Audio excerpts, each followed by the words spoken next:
In this video, I'm going to show you how to connect the Magic Mouse and the Magic Keyboard to your MacBook. First, let's connect the Magic Mouse. You want to have a look on the back, and as you can see, this tab's greyed out. You want to switch it so it's green, like this.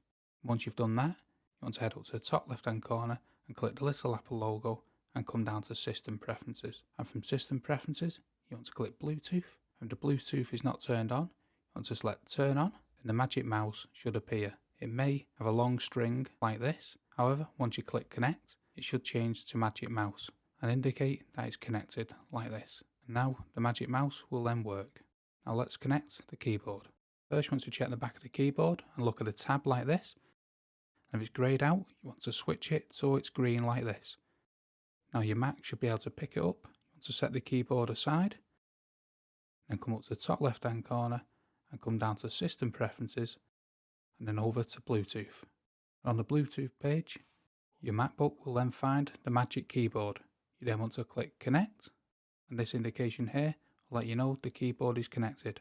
And you'll now be able to use the Magic Keyboard on your Mac, as demonstrated here. If you want to disconnect either the Magic Keyboard or the Magic Mouse, you want to right click on either one and then come down and select Disconnect. And that is how you connect both the Magic Keyboard and the Magic Mouse to your MacBook.